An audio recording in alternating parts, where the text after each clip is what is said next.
اعوذ باللہ من الشیطان الرجیم بسم اللہ الرحمن الرحیم اللہ یتوفی الانفس حین موتها والتی لم تمت فی منامها۔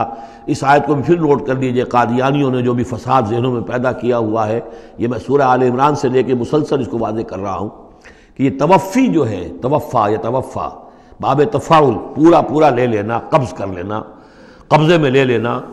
اللہ یتوفی الانفس حین موتها، اللہ تعالیٰ قبض کر لیتا ہے جانوں کو اور شعور کو جبکہ اس کی موت کا وقت ہوتا ہے۔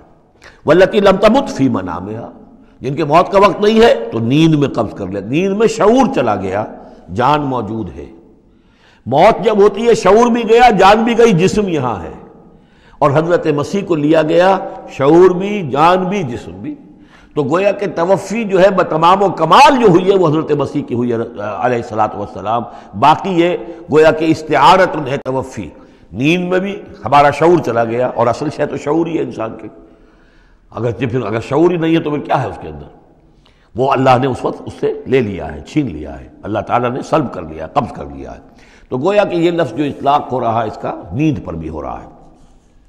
فَيُمْسِكُ الَّتِي قَضَىٰ عَلَيْهَا الْمَوْتَ، تو جس کی موت کا اللہ فیصلہ کر چکا ہے اس کو اپنے پاس روکے رکھتا ہے۔ وَيُرْسِلُ الْأُخْرَىٰ إِلَىٰ أَجَلٍ مُّسَمًّى، جس کے لیے صرف نیند کا فیصلہ تھا واپس بھیج دیتا ہے، جب وہ جاگتا ہے تو اس کا شعور واپس آ جاتا ہے، اور ایک وقت معین تک کے لیے اس کا یہ سلسلہ جاری رہتا ہے۔ ان فی ذلک لآیات لقوم یتفکرون، یقیناً اس میں نشانیاں ہیں ان لوگوں کے لیے جو غور و فکر سے کام لیں۔ ام اتخذوا من دون اللہ شفعاء، کیا انہوں نے اللہ کے سوا کوئی شفیع گھڑ لیے اپنے لیے، اختیار کر لیے جو ان کے سفارشی ہوں گے؟ قل اولو کانوا لا یملکون شیئا، ان سے کہیے کہ بھلا اگر انہیں کوئی اختیار ہی نہ ہو سرے سے، ولا یعقلون، اور انہیں کوئی نہ اس کی سمجھ ہو۔ قل للہ الشفاعۃ جمیعا، کہہ دیجئے شفاعت کل کی کل اللہ کے اختیار میں ہے، یعنی شفاعت اگر ہے بھی تو باذن رب ہے، اللہ کی اجازت سے ہے۔ پھر یہ کہ اللہ شفاعت قبول کرے نہ کرے اس کا اختیار اس کا ہے، کسی کی دھونس نہیں ہے، کسی کا زور نہیں ہے کہ وہ اللہ سے اپنی بات منوا لے۔ لہ ملک السماوات والارض، آسمان اور زمین کی بادشاہی اسی کے لیے ہے۔ ثم الیہ ترجعون، پھر تم اسی کی طرف لوٹا دیے جاؤ گے۔ وَإِذَا ذُكِرَ اللَّهُ وَحْدَهُ اشْمَأَزَّتْ قُلُوبُ الَّذِينَ لَا يُؤْمِنُونَ بِالْآخِرَةِ، جب اللہ کا ذکر کیا جاتا ہے اکیلے اللہ کا توحید کے ساتھ، تو جو لوگ کہ اللہ آخرت پر ایمان نہیں رکھتے ان کے دل بیٹھنے لگتے ہیں، رکنے لگتے ہیں، انہیں اچھا نہیں لگتا، اللہ ہی اللہ کی بات ہو رہی ہے۔ اسی طرح اگر کسی تقریر میں، کسی وعظ میں ساری گفتگو جو ہو رہی ہو توحید کی ہو رہی ہو تو لوگ گھبرا جائیں گے کہ یہ کوئی اولیاء اللہ کی بات ہو، کوئی قصے کہانیاں ہوں، کوئی کرامات ان کی بیان کی جائے، کوئی نبی کی شان بیان کی جائے، تو اس پر تو یہ کہ ان کا جو ہے دل کھلتے ہیں اور خوش رہتے ہیں۔ لیکن یہ کہ وَإِذَا ذُكِرَ اللَّهُ وَحْدَهُ اشْمَأَزَّتْ قُلُوبُ الَّذِينَ لَا يُؤْمِنُونَ بِالْآخِرَةِ، جب اللہ کا ذکر کیا جائے تنہا اسی کا توحید کے ساتھ، تو ان لوگوں کے دل کو جو آخرت پر ایمان نہیں رکھتے کچھ بیٹھنے سے لگتے ہیں۔ وَإِذَا ذُكِرَ الَّذِينَ مِن دُونِهِ إِذَا هُمْ يَسْتَبْشِرُونَ، اور جب ان کا ذکر ہوتا ہے جو اس کے سوا ہے تب بہت خوش ہوتے ہیں، خوشیاں مناتے ہیں۔ قُلِ اللَّهُمَّ فَاطِرَ السَّمَاوَاتِ وَالْأَرْضِ، کہو اے اللہ تو جو کہ تمام آسمان اور زمین کا بنانے والا ہے، عالم الغیب والشہادہ، تو جو کہ تمام غیب چھپی ہوئی چیزیں اور جو ظاہر اور سامنے کی چیزیں سب کا جاننے والا ہے۔ انت تحکم بین عبادک فیما کانوا فیہ یختلفون، یقیناً تو فیصلہ کرے گا اپنے بندوں کے مابین ان تمام چیزوں میں جن میں وہ اختلاف کرتے رہے تھے۔ وَلَوْ أَنَّ لِلَّذِينَ ظَلَمُوا مَا فِي الْأَرْضِ جَمِيعًا، اور اگر ان کافروں اور ظالموں کے پاس جو بھی کچھ زمین میں ہے ساری دولت ہوتی، وَمِثْلَهُ مَعَهُ، اور اس جتنی اور بھی ہوتی، لَافْتَدَوْا بِهِ مِنْ سُوءِ الْعَذَابِ يَوْمَ الْقِيَامَةِ، تو قیامت کے دن اس برے عذاب سے، عذاب کی برائی سے بچنے کے لیے وہ سارا فدیہ میں دے رہے تھے۔ یہاں تو آپ کو معلوم ہے کہ جان پر بنی ہو تو ایک گھونٹ پانی کے لیے انسان سب کچھ دینے کو تیار ہو جائے گا، بادشاہ دے دے گا، وہ تو دنیا میں دیکھا جا سکتا ہے۔ پیاس سے آدمی مر رہا ہو تو ایک گھونٹ پانی کے لیے وہ کیا نہیں دے دے گا؟ تو قیامت کے دن بھی فرمایا کہ اگر ان کے پاس پوری دنیا کی دولت ہو، اتنی ہی اور بھی ہو، تو یہ سب دے کر چاہیں گے کسی طرح اس جہنم کے عذاب سے ہمیں بچا لیا جائے۔ ظاہر بات ہے یہ بھی بات کو واضح کرنے کے لیے نہ وہاں کسی کے پاس دولت ہوگی نہ اس کا کوئی امکان ہے، لیکن سمجھانے کے لیے وہی چیزیں جو ہماری سمجھ میں آ سکتی ہیں انہی کو اسلوب کو اختیار کیا گیا۔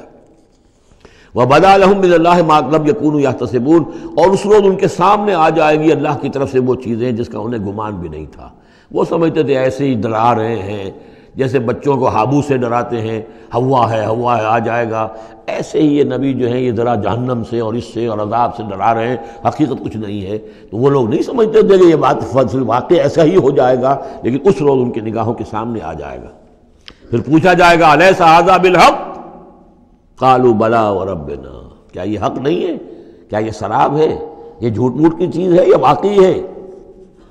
وحاق بہم ما كانوا به يستهزئون، اور ان کو گھیرے میں لے لے گی یا ان پر الٹ پڑے گی وہ تمام چیز جس کا وہ مذاق اڑایا کرتے تھے۔ فَإِذَا مَسَّ الْإِنسَانَ ضُرٌّ، جب انسان کو کوئی تکلیف پہنچتی دعانا، ہمیں پکارتا ہے، دعائیں کرتا ہے۔ ثُمَّ إِذَا خَوَّلْنَاهُ نِعْمَةً مِنَّا، جب ہم اسے لپیٹ دیتے ہیں اپنی نعمت میں، قَالَ إِنَّمَا أُوتِيتُهُ عَلَىٰ عِلْمٍ، تو وہ کہتا مجھے یہ ملا ہے اپنے علم کی بنیاد پر، میری ذہانت، فطانت، میری سمجھ، میری کاریگری، میں نے بر وقت اندازہ کر لیا کہ اب کیا حالات ہونے والے ہیں، کس چیز کی ڈیمانڈ پیدا ہونے والی ہے، میں نے اس کی فیکٹری لگا لی، تو دیکھو میرے وارے نیارے، یہ ساری میری سوجھ بوجھ ہے۔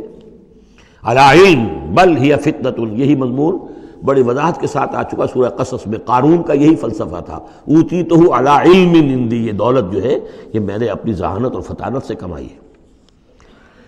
بل ہی فتنۃ، نہیں یہ تو تمہارے لیے فتنہ ہے، آزمائش ہے۔ ولکن اکثرہم لا یعلمون، لیکن ان کی اکثریت علم نہیں رکھتی۔ قد قالها الذین من قبلہم، پہلوں نے بھی ایسی بات کہی تھی، قارون کی طرف اشارہ ہو گیا۔ فما اغنی عنہم ما كانوا یکسبون، تو جو کچھ بھی انہوں نے کمائی کی تھی وہ انہیں بچا نہیں سکی جب اللہ نے قارون کو اور اس کے محل کو دھسا دیا اس کے خزانوں سمیت زمین کے اندر۔ فاصابہم سیئات ما کسبوا، پھر پڑ گئی ان پر، آ گئی وہی چیزیں کہ جو انہوں نے کمائی تھیں، اپنی برائیاں جو کمائی تھیں۔ والذین ظلموا من ہؤلاء، اور ان میں سے بھی جو لوگ اس ظلم اور کفر اور شرک کی روش اختیار کریں گے، سیصیبہم سیئات ما کسبوا، تو ان کے بھی جو کرتوتوں کی برائی ہے وہ ان کے اوپر واقع ہو کر رہے گی۔ وما ہم بمعجزین، اور وہ شکست نہیں دے سکیں گے، ہرا نہیں سکیں گے، عاجز نہیں کر سکیں گے اللہ کو۔ صدق اللہ العظیم۔